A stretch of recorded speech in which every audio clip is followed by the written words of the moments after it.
நல்லவர்கள் ஏன் வெற்றி அடைய முடியவில்லை? நல்லவர்கள் ஏன் செல்வந்தராக இருக்க முடியவில்லை? நல்லவர்களால ஏன் நிம்மதியா வாழ முடியல? ஏன் நல்லவர்களுக்கு மட்டுமே சாபம்? இதெல்லாம் கர்ம வினைகள் அடிப்படையில் இங்க நடக்கல. அது வாழ்க்கையில ஒரு பகுதி. இது மாதிரி வாழ்க்கையில 8-10 பகுதி இருக்குது. அந்த 8 பகுதியை பத்தி தெரிஞ்சுக்காம நாம சில விஷயத்தை செய்யறதால தான் கடவுள் ஒரு சக்தியை நம்ம இடம் இப்போ வரைக்கும் இறக்கவே இல்லை. இந்த பதிவை தொடர்ந்து 3 நாள் கேட்கணும். கேட்கும்போது ஒரு ஆழமான ஒரு விஷயத்தை உங்க மனசுல ஏற்படுத்துவார். அந்த என்ன ஏற்படுத்தி இருக்காரோ அதுதான் உங்க வாழ்க்கையை மாத்த போகுது. இந்த 3 பேர்ல ஒருவன் உங்களுக்கு சொந்தமாவான். அவன் சொந்தமாக்கிட்டானா உங்க வாழ்க்கைய ஒரு உயர்ந்த இடத்துக்கு கொண்டு போகாம அவன் சாக மாட்டான். அந்த 3 பேத்துல யாரு வேணும்னு நீங்க முடிவு பண்ணீங்கன்னா கடவுள் அவனை உங்களிடம் அனுப்புவார். இது மிக சத்தியமான உண்மை. என்னமா அப்படின்னு அலட்சியப்படுத்தினீங்கன்னா வாழ்க்கை உங்களை புறக்கணிக்கும். இல்ல இந்த 3 பேர்ல ஒருத்தன் கண்டிப்பா சாய்ப்பா எனக்காக ஏற்படுத்தியிருக்காருன்னா வாழ்க்கை உங்களை சீராட்டும். சீராட்டணுமா புறக்கணிக்கணுமா? பதிவு முடிஞ்சதுக்கு அப்புறம் கமெண்ட் பண்ணுங்க.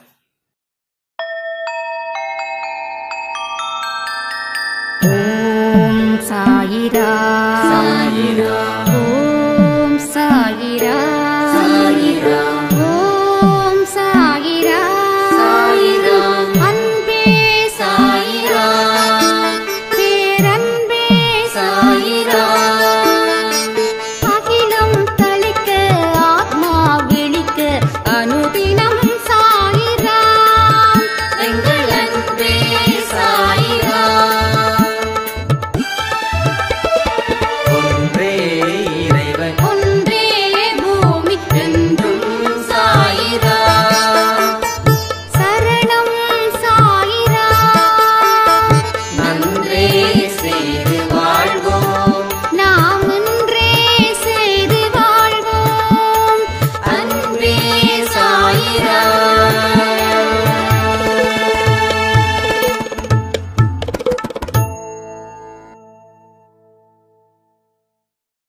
சாயிரா.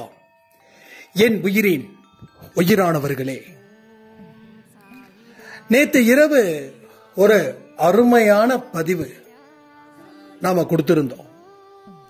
அதுல சாய்பாவோட அன்பை பத்தி நம்ம பேசியிருந்தோம்.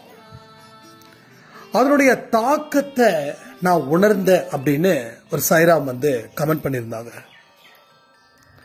ஒரு பெரிய மாற்றத்துக்கு சாயப்பா நம்மளை தயார் செய்யறாருன்னு நீங்க பதிவுல சொல்லியிருந்தீங்க. நான் நம்பினேன். ஆனா நேத்து கொடுத்த பதிவு உணர்வு பூர்வமா என்ன நினைச்சது. அவர் நம்ம மேல வச்சிருக்கக்கூடிய அன்பு மெய் சிலிர்க்க வச்சது. ஒவ்வொரு மனுஷனும் கடவுள்கிட்ட நெருங்கணும்னு ஆசைப்படுறான். ஆனா கடவுளோ மனுஷங்க கிட்ட நெருங்கணும்னு ஆசைப்படுறாருன்னு அதை நினைக்கும் போதே என் உடம்பு மெய் சிலிர்த்துச்சு. இந்த பதிவு நிச்சயமா எல்லாருக்கிட்டையும் இருந்துச்சுன்னா யாரு எந்தெந்த கடவுளை வணங்குறாங்களோ அந்த கடவுள் தன்னுடைய பக்தர்களா நினைக்காம தன்னுடைய சொந்த குழந்தைங்களா நினைச்சு பாவிச்சு ஒரு மிகப்பெரிய ஒரு அவேர்னஸ் அந்த பதிவை ஏற்படுத்தும் அப்படின்னு சொல்லியிருந்தாங்க. உண்மையிலே சொல்றேன். அந்த பதிவை நான் பேசவே நான் எங்கேயோ போயிட்டேன். என் கண்களுக்கு முன்னாடி சாயப்பாவை காட்சி அளிச்ச தருணம் அது. எப்பயுமே எனக்குள்ள ஒரு ஃபீல் இருக்குங்க. உட்காந்து கேட்கிறாரு, பார்த்து பேசு அப்படின்னு. எங்கேயாவது உட்காந்துட்டு இருப்பாரு. இப்போ உட்காந்து இருக்கு, இப்ப நான் பேசிட்டு இருக்கேன், இங்க சமையல் ரூம் இருக்கு, ஸ்லாப் இருக்கு, ஸ்லாப்ல உட்காந்துட்டு இருக்காரு ஸ்டைலா. ஒழுங்கா பேசுடா, நான் சொல்ல வந்ததை பேசுடா, நான் உங்ககிட்ட என்ன சொல்ல வந்தாலும் அதை பேசு அப்படின்ற மாதிரிலாம் சம்டைம்ஸ் நம்மளை கலாய்க்கிற மாதிரியும் கிண்டல் பண்ற மாதிரியும், இன்னும் சில நேரத்தில் தண்டிக்கிற மாதிரியும், இன்னும் சில நேரத்தில் அப்படியே பக்கத்துல அன்பு செலுத்திட்டு போற மாதிரியும். சோ இது மாதிரி பல விஷயங்கள் இங்க நடக்குது. பல பல அற்புத சக்திகள் நடப்பதற்கு காரணமா இந்த விஷயங்கள் நடந்துகிட்டு இருக்குது. ஒரு விஷயம் உங்களுக்கு நடந்தாதான் அந்த அற்புதம் நடக்கும், அதிசயம் நடக்கும், ஒரு மிகப்பெரிய வல்லமை இறங்கும் அப்படின்னு சொல்லியிருப்பாங்க, கேள்விப்பட்டிருப்பீங்க. மோஸ்ட்லி இந்த கிறிஸ்டியன்ஸ் கம்யூனிட்டியில இருக்கிறவங்க வல்லமை இறங்கட்டும் சொல்லுவாங்க. அதே விவேகானந்தர் சொல்லுவாங்க, உனக்குள்ள இருக்கக்கூடிய மிகப்பெரிய அசாத்திய திறமை உனக்குள்ள இருக்கு, உனக்குள்ள ஒரு வல்லவன் இருக்கான், நல்லவன் இருக்கிறான், திறமையானவன் இருக்கான், அவனே உனக்கு தேவையான அத்தனை உதவிகளையும் செய்பவன். இது விவேகானந்தருடைய வெர்ஷன். அதே சாய்பாடா வெர்ஷன் என்ன தெரியுமா? உனக்குள்ள நான் இருக்க, உன்னை எப்படி ஆட்டு வைக்கணுமோ அப்படி நான் ஆட்டு வைக்கிறேன், பி ரிலாக்ஸ்ட். உனக்கு எதிர்த்த மாதிரி 1000 தடை இல்ல லட்சம் கோடி எவ்வளவு வேணாலும் இருக்கட்டும், உன் பயணத்தை மட்டும் எந்த தடை வந்தாலும் அதை நிறுத்தவே நிறுத்தாத. நல்லா புரிஞ்சுக்கோ, 6லும் சாவு, 60லும் சாவு. ஏன் இதை நான் சொல்றேன்னா, மோஸ்ட் ஆஃப் த பீப்புள்ஸ் பயப்படுறது கடைசி என்ன நடக்குமோ அது உறுதிப்படுத்தப்பட்டது, அது உறுதி ஆயிடுச்சு. பிறந்தா இறக்கணும் தெரியாதா? சாயப்பா மகான் தெய்வம், அவரே பிறந்தாரு இறந்தார். எல்லாத்துக்கும் அந்த தத்துவம் பொருந்தும், எல்லாத்துக்கும் அந்த நீதியும் பொருந்தும். அப்போ வாழக்கூடிய வாழ்க்கையில நீ எப்படிப்பட்ட வாழ்க்கைய வாடுற? நீ மோசமான ஒரு வாழ்க்கைய வாழ்றியா, இல்ல நல்லவனா வாழ்றியா, இல்ல நல்லவனாகவும் வல்லவனாகவும் வாழறியா? இந்த மோசமான வாழ்க்கைய வாழ்றதையும் வெறுக்கிறேங்க, அடியோடு வெறுக்கிறேன். இது எல்லா மனுஷனும் வெறுக்கிறது. நல்லவனா வாழக்கூடிய வாழ்க்கைய இன்னமும் நான் வெறுக்கிறேன். உடனே கேட்கலாம், நல்லவனா வாழக்கூடிய வாழ்க்கைய வெறுக்கிறீங்களா? உங்களை நீங்க பேசுறதெல்லாம் பார்த்தா அப்படின்ற மாதிரி உங்களுக்கு கேள்விகள் வரும்.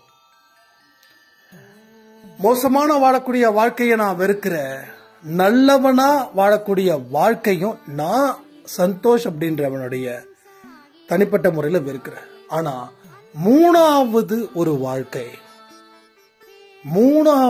வாழ்க்கை, அந்த வாழ்க்கை என்ன தெரியுமா? நல்லவனா பிளஸ் வல்லவனா வாழு. இன்னைக்கு நல்லவன் சொல்றவன் வாழ்க்கையில சிரிக்கிறானா? சொல்லுங்க, வாழ்க்கையில சிரிக்கிறானா? வாழ்க்கையில சந்தோஷத்தை அனுபவிக்கிறானா?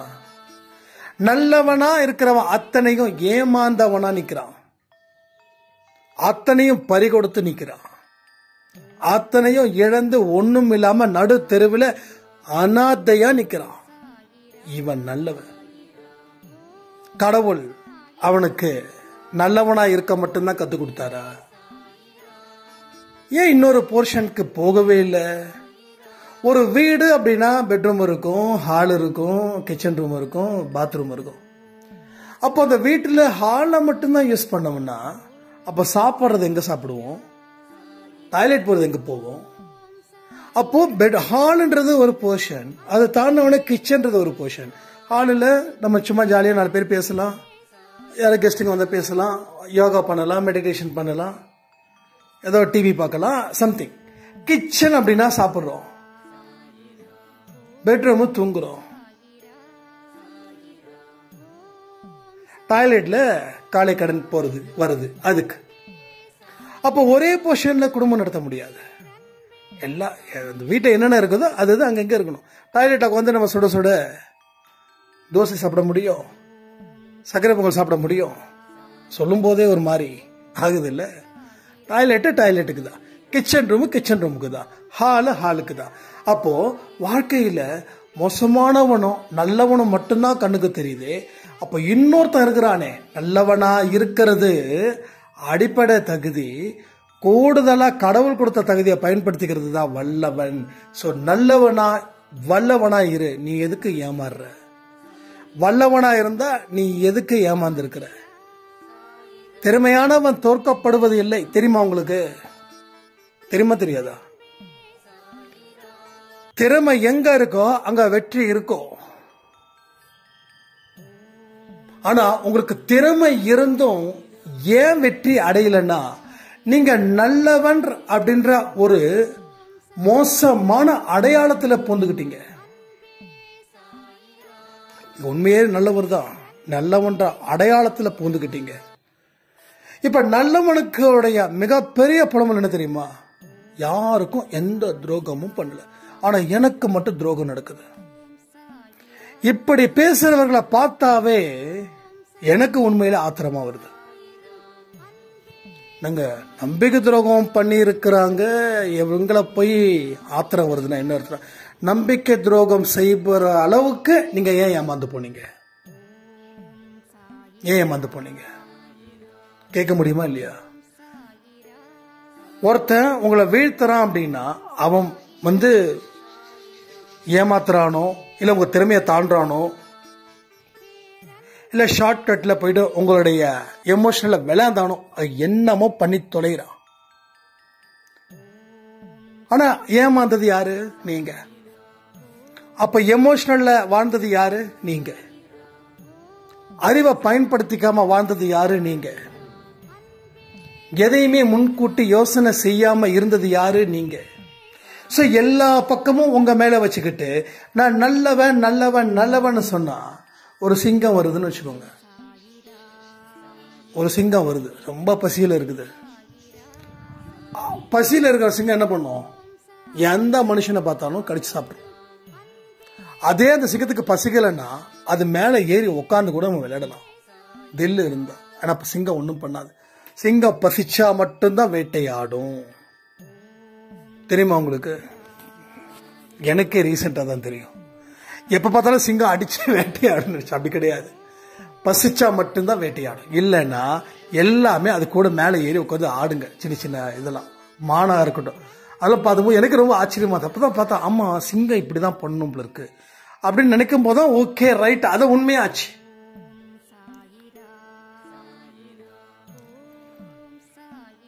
அப்போ நம்ம வாழ்க்கையில என்னென்ன விஷயங்களை செய்யறோம்னா, நாமளே சில விஷயத்த போய் விழுந்துடுறோம். விழுந்துட்டு நான் நல்லவன் நல்லவன். சாரி, இந்த சிங்க கதையை விட்டம் பாருங்க. இப்ப நீங்க சிங்கம் அந்த பக்கம் இருக்குது, சிங்கத்துக்கு வந்து உங்களை கட்டிச்சு அட்டாக் பண்ண போகுதுன்னா, சிங்கத்துக்கிட்ட நீங்க சொல்லி, சிங்கம் சிங்கம் நான் நல்லவன், சிங்கம் சிங்கம் சிங்கம் நான் ஒரு ஒரு கோழியை கூட சாப்பிட்டதில்ல, நான் சுத்த சைவம்.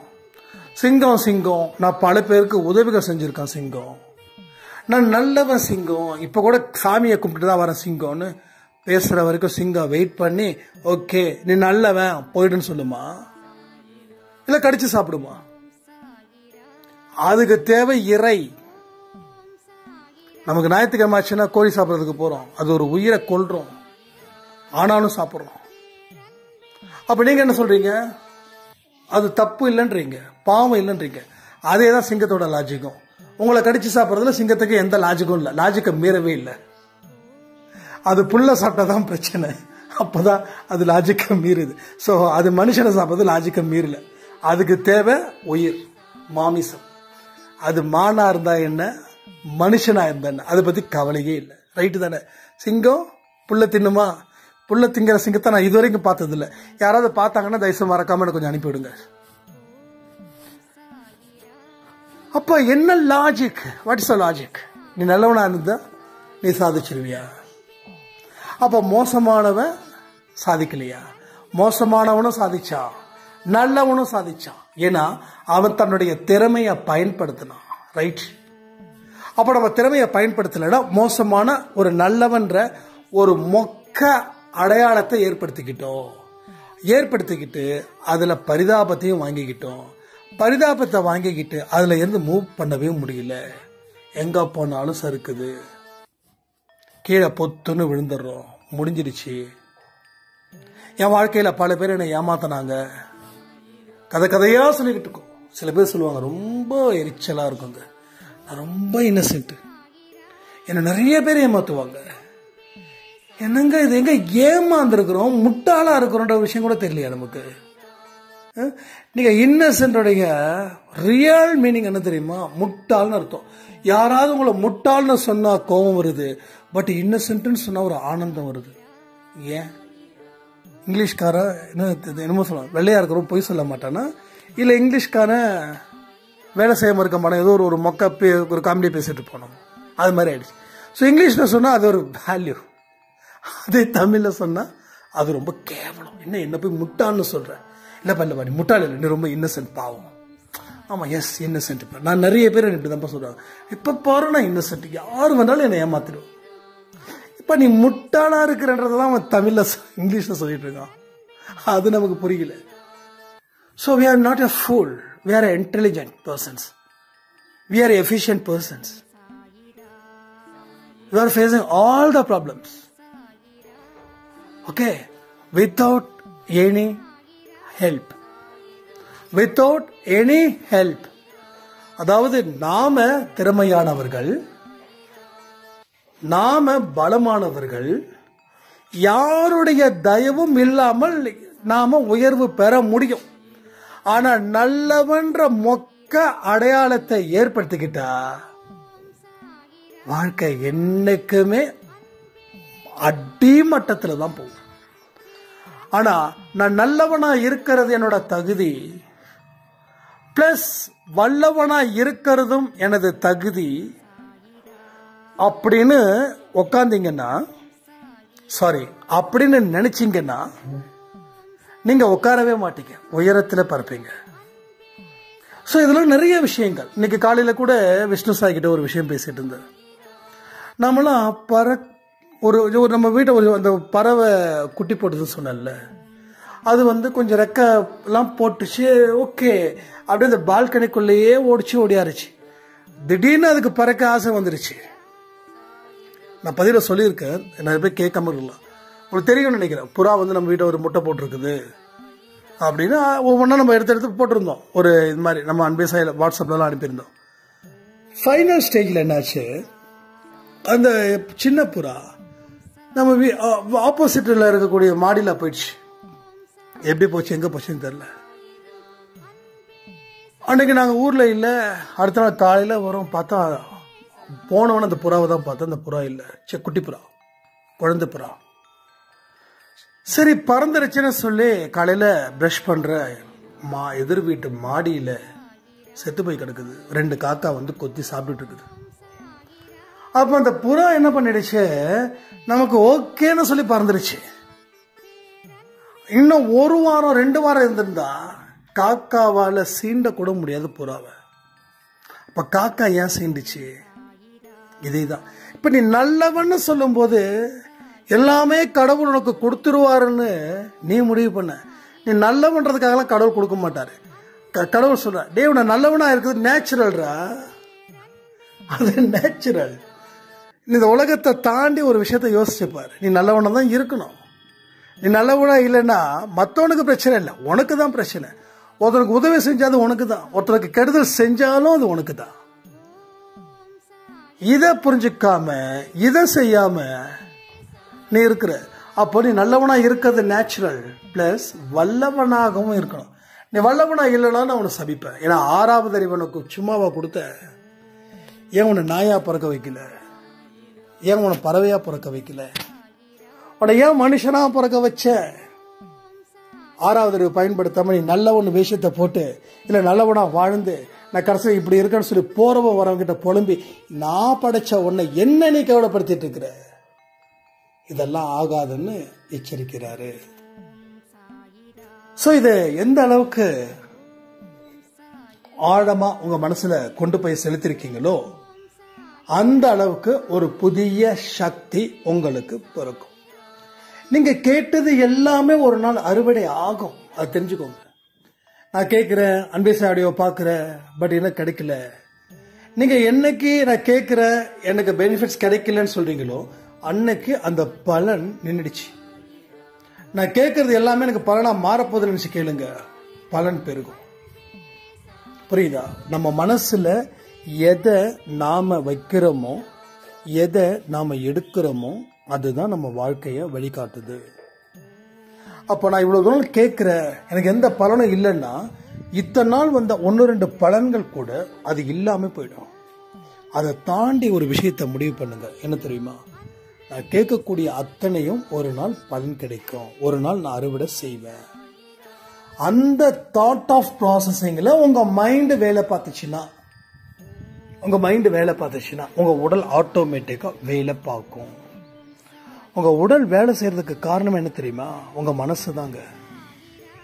மனசு ஆர்டர் பண்ணாம உங்களுடைய உடல் எந்த இடத்திலையும் வேலை செய்யவே செய்யாது. அப்ப எதை கவனிக்கணும்? மைண்டை கவனிக்கணும். மைண்டை கவனிச்சாவே போதும், எல்லா பிரச்சனைக்கும் தீர்வுகள் இங்க கிடைக்கும். எல்லாத்துக்கும் அடிப்படை காரணமா அமைவதே அந்த மைண்டு தான். அந்த மைண்ட ஒருவனா நினைச்சு பாருங்க, அது ஒரு மனிதனா நினைச்சு பாருங்க, அவனை ஒரு சேவகனா நினைச்சு பாருங்க, இல்ல அவனை குழந்தையா நினைச்சு பாருங்க, இல்ல அவனை எஜமானனா நினைச்சு பாருங்க. எஜமானன் என்ன பண்ணுவான்? இஸ் கண்ட்ரோல் பண்ணுவான். யார? எம்ப்ளாயிஸ். அப்போ உங்க மைண்டு எஜமானனா இருக்கட்டும். நாளைக்கு காலையில இந்த வேலையை செய்யணும், அவன் சொல்றத நான் கேட்கணும், ஒன்னு அப்படி நினைச்சு அந்த செயல்படுத்த ஆரம்பிங்க. இல்லையா அவன் குழந்தை மாதிரி அவனுக்கு புத்திமதி சொல்லி அவனை புரிய வைக்கணும், அப்படி சொல்லி வேலை வாங்குங்க. இல்லைன்னா சேவகன் அப்படி நினைச்சு வேலை. மொத்தம் 3 விதமா நினைச்சு வேலை வாங்கினீங்கன்னா எல்லாமே கரெக்டா இருக்கும். ஒன்னு எஜமானனா நிக்கணும், இல்ல அந்த மனசு சேவகனா மாறணும், இல்ல அந்த மனசு குழந்தையா மாறணும். நான் என்ன எடுக்கிறேன் அப்படின்னா என்னுடைய மனசை ஒரு குழந்தையா பாக்குறேன், அந்த குழந்தைகிட்ட சொல்லி புரிய வைக்கிறேன். ஒவ்வொரு இடத்துலயும் இப்படி எல்லாம் இருந்தா எப்படி எதுவுமே பண்ணாம டெவலப் ஆயிட முடியுமா? வாழ்க்கையில கஷ்டங்கள் வரதானே செய்யும், யாருக்கு தான் இல்ல. உன்னால முடியுன்றதை ஏன் நம்பல? இதெல்லாம் ஒரு குழந்தைக்கு சொல்ற மாதிரி, எஜமானன் மாதிரி நான் சொல்லல. ஆனா உங்களுக்கு ஆர்டர் பண்ணி தான் நான் வாழ முடியும்னா உங்க மைண்ட எஜமானனா மாத்துங்க. இல்ல ஒரு டெடிகேஷனா இருந்து வேலை பார்க்க முடியும், ஒரு சேவகனா இருக்கணும்னா சேவகனா மாறுங்க. இல்ல குழந்தை, ஏதாவது ஒண்ணு. எதுவுமே பண்ணாததுக்கு இந்த 3ல ஏதாவது ஒண்ணு பண்ணி அது எது பெஸ்டா வருதுன்னு யோசிச்சு பாருங்க. அப்ப 3ல ஒருவன் நிச்சயமா வெற்றி பெற வைப்பவனாக அவன் மாறுவான். இதை நீங்க புரிஞ்சுக்கிட்டீங்கன்னா எல்லா விஷயமும் உங்களுக்கு புரியும். புரியலன்னா மறுபடியும் கேளுங்க, மறுபடியும் கேக்குதா நிறைய விஷயங்கள் உங்களுக்கு புரியும். திரும்பவும் சொல்றேன், வாழ்க்கையில சக்சஸ் அடையணும் அப்படின்னு இருமாப்பு இருக்கிறவங்க சிலர். என்னப்பா பெரிய வெற்றி, அடப்போப்பா அப்படின்னு சொல்றவங்க தான் ஜாஸ்தி. கொஞ்சம் பேர் தான் இருக்காங்க. அந்த கொஞ்சம் பேர்ல நாமளா இருக்கணும்னு நினைச்சுக்கோங்க. 10ல் 1 இருக்கணும். என்னைக்கும் ஞாபகம் வச்சு 10ல் 1. அதுக்காக அடுத்தவங்கிட்ட போட்டி போடக்கூடாது. நம்ம போட்டி நம்ம கிட்ட தான் இருக்கணும். என்னைக்கு பொறாமையா பாரிடக்கூடாது. ஆரோக்கியமான போட்டி உடம்புக்கு நல்லது, மனசுக்கு நல்லது. அப்ப நேத்தை விட இன்னைக்கு பெஸ்டா மாத்தினா எஸ் மாத்தினேன், அந்த ரேஞ்சில் இருக்கணும். நேத்தோட இன்னைக்கு ஒர்ஸ்ட்னா அப்ப நாளைக்கு இதை விட ஒர்ஸ்டா தான் மாறும். இதெல்லாம் புரிஞ்சு வாழ்க்கையை ஆரம்பிங்க, எல்லாமே நல்லா இருக்கும்னு சொல்லி இந்த பதிவை நான் முடிக்கிறேன். ஜெய் சாய்ராம்.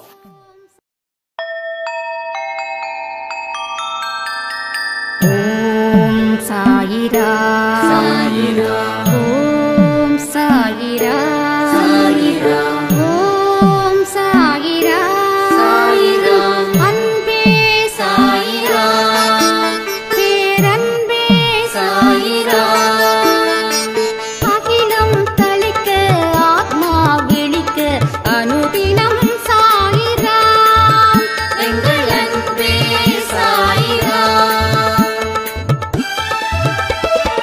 ஒன்றே இறைவன் ஒன்றே